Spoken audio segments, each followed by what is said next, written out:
I would like to answer your question, but on the advice of counsel, I respectfully decline to answer this question and any related questions. My habeas petition is pending in the Southern District of New York. I therefore invoke my right to silence under the Fifth Amendment to the U.S. Constitution. Let the record reflect that Ms. Maxwell has invoked the Fifth Amendment against self-incrimination.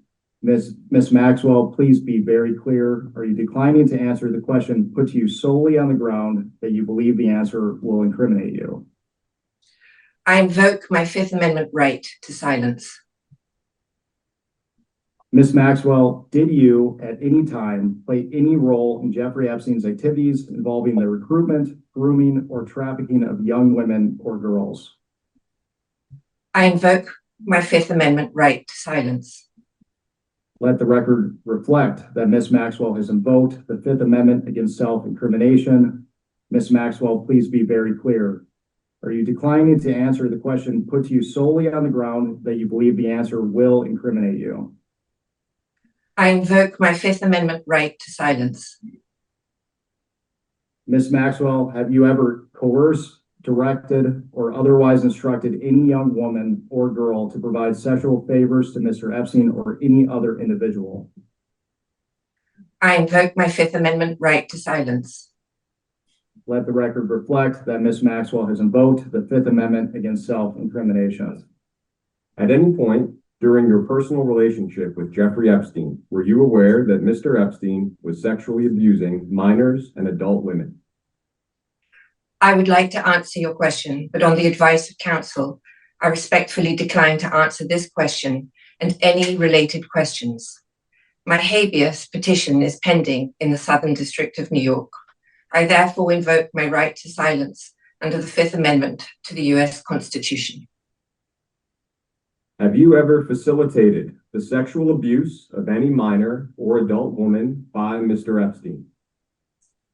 I invoke my Fifth Amendment right to silence. Have you ever participated in the sexual abuse of any minor or adult woman? I invoke my Fifth Amendment right to silence. Ms. Maxwell, considering your invocation of your Fifth Amendment right against self-incrimination pursuant to the terms of the subpoena, you are excused. Thank you very much. Thank you, Jack. Thank you, Chairman Comer. Appreciate you. Thank you. We'll go off the record. Ghislaine Maxwell is a monster. She facilitated, aided, and abetted Epstein's crimes, engaged in those crimes. She was the enforcer who threatened the victims and the survivors of those crimes. And today we looked into the eyes of that monster in the deposition. What we did not get were any substantive answers to the questions that were asked that would advance our investigation, to help us learn who were the other men involved in these crimes, to help us learn who were the others who knew about these crimes, to help us learn what exactly was said between Todd Blanche and Ghislaine Maxwell that led her to be transferred to a minimum security prison. What we did get was another episode in her long-running campaign for clemency from President Trump. And President Trump could end that today. He could rule out clemency for Ghislaine Maxwell, the monster. He could rule out a pardon for Ghislaine Maxwell, the monster. The question for all of us today is, why hasn't he done that, and why won't he do that? Is there a conspiracy of silence? I'm going to turn it over to my colleague from the Commonwealth of Virginia, Suhas Subramanian. Thank you. Just to reiterate, Ghislaine Maxwell should have no hope of ever getting out of prison. But today, she, through her lawyer, explicitly stated that she wants to be out of prison through a clemency that this president would grant. And she is campaigning over and over again to get that pardon from President Trump. And this president has not ruled it out. And so that is why she's continuing to not cooperate with our investigation. The reality is that she is a monster. She should be behind bars. She should stay there. She should answer our questions, but she is not willing to do so because she is looking for that pardon and looking to absolve any people related to this administration. So we will continue to call for this president to completely rule out a pardon for Ghislaine Maxwell. I'm going to hand it over now to the representative from Texas, Ms. Crockett. Thank you so much. Listen, as an attorney, I was wondering exactly where all we were going with her planning to invoke the Fifth Amendment. You know, Fifth Amendment is about self-incrimination. We all know that she has been finally convicted. She has exhausted all of her appeals. But they've decided to file a writ of habeas corpus. In my opinion, they have filed this writ of habeas corpus just to use it as an excuse to not answer more questions because, again, we know that she's a monster. We know that a jury was able to listen to all of the evidence and find that she should be found guilty. And even Donald Trump's Supreme Court, which that is saying a lot, even his Supreme Court has decided to affirm every single thing that took place on the trial level. So the fact that this woman is continuing to invoke the Fifth Amendment tells us exactly what my colleagues have already stated. She is a monster. She does not care. She has no remorse. She is not seeking to bring about some kind of closure for these women. She doesn't care. And frankly, it seems like this administration overall does not care. All they care about is protecting the powerful and protecting pedophiles. They will do anything to distract from that, including deciding to put up in the middle of Black History Month the most racist thing that we've ever seen come out of a White House. But I am here to tell you that House Democrats, specifically on the Oversight Committee and the Judiciary Committee, as we do have Pam Bondi coming before us here in a minute, we will not be deterred. We will not be distracted. We know who it is that needs to be held accountable, and we will go in and we will make sure that we continue to dig. This will not stop us because his co-conspirator decided that she was going to try to play games with us this morning. I got news for you, Ms. Maxwell. We're not done. We're going to continue to go. And it is my hope that this court resolves this sham of a I don't even know what to call it, this scam of a maneuver that she has filed in court. That is what we will call it. We hope that that is resolved quickly and we can bring her on back since we're not physically moving her. She's still in her cushy jail cell down in Texas. We will bring her back so that she can answer questions and hopefully finally start to answer questions truthfully. And now I'm going to pass it over to my good friend out of New Mexico, Ms. Stansberry. All right, well, good morning, everyone. It is Monday, February 9th. We are just walking out of the deposition with Ghislaine Maxwell after the House Oversight Committee has subpoenaed Ms. Maxwell to speak to the committee in our ongoing bipartisan investigation into the crimes of Jeffrey Epstein and to hold those accountable who have not yet been investigated and convicted of those crimes. As was evidenced this morning, Ghislaine Maxwell did not provide information to the committee and instead invoked her blanket Fifth Amendment rights.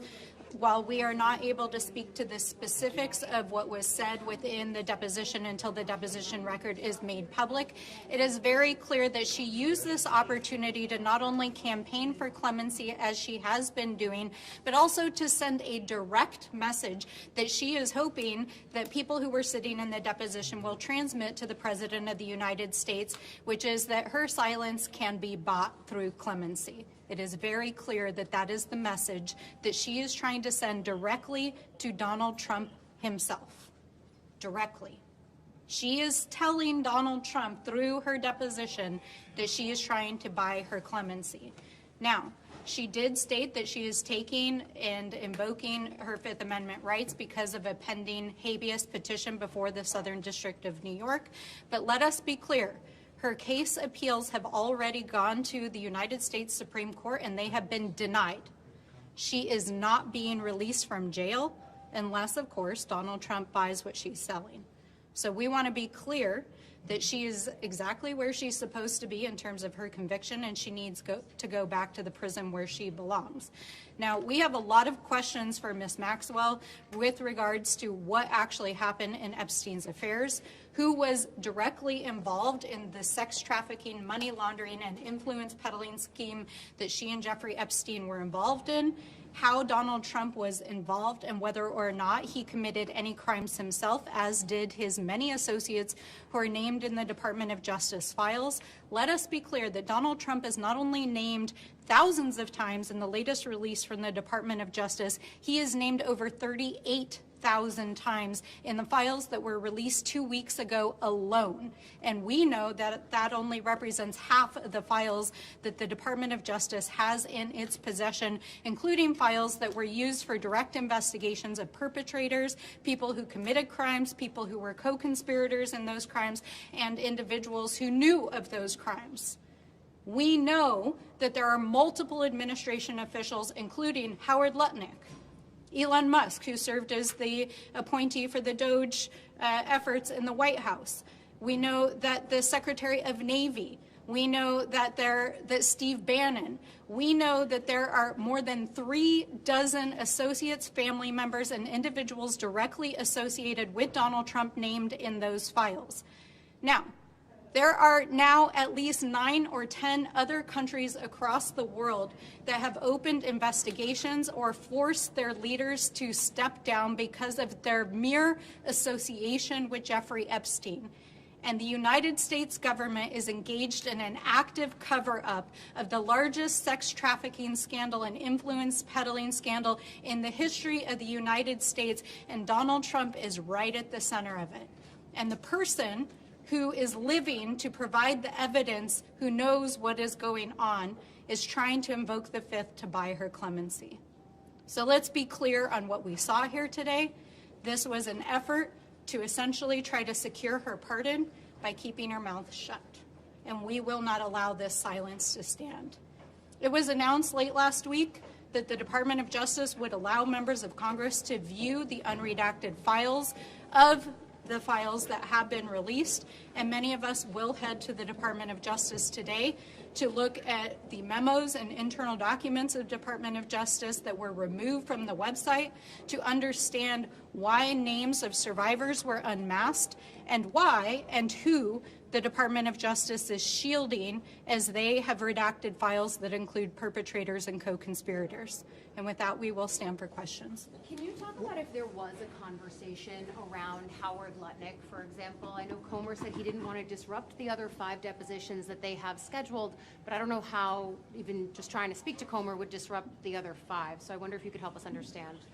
With regards to this deposition, or with regards to any future deposition with Howard Lutnick or some of the others that you described? The committee is keeping an ongoing list of individuals we would like to subpoena. It's really important for folks to understand that in order for us to subpoena anybody, the majority has to consent.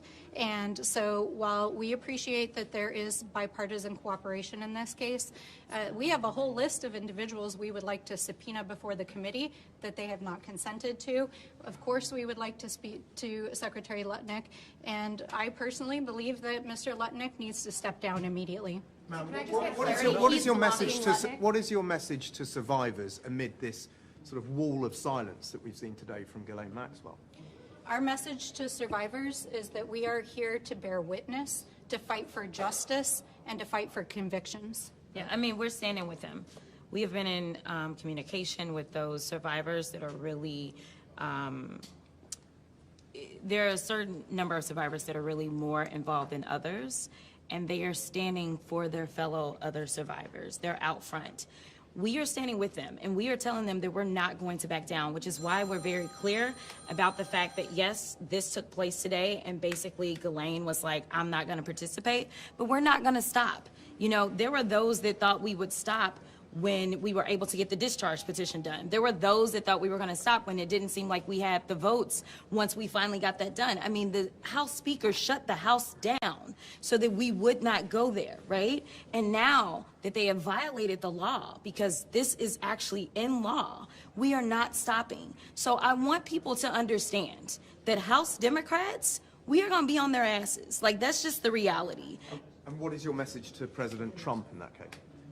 Same thing. We're going to be on his ass. I mean, you know, it is so, I don't really know where we are in this country. Why are we even having this conversation? The United States is falling apart right now. partially because he's going out and randomly allowing for the killings of people in the middle of the street. But the other part of it is that we have a 34-count convicted felon, and there are people that are still shielding him from any type of accountability as it relates to a child sex trafficking ring. It is time to take the blinders off. Like, I don't understand why we are pretending like any of this is normal. And I think that that is the level of frustration that so many people are bringing, whether you're a Democrat, Republican, or independent, specifically to the Epstein file situation. Because right now we know that they were willing to try to throw the Clintons in prison for not showing up, yet they won't even allow us to bring other people into committee who we know are mentioned in these files and mentioned so much more. When we went through the hearing as relates to the Clintons, I said, listen, we know that Donald Trump's name is mentioned more. Bring him in too. Like, I'm not saying that this should be partisan. This should be whoever. I want to be clear about that. For the Democrats, this isn't partisanship. This is about right versus wrong.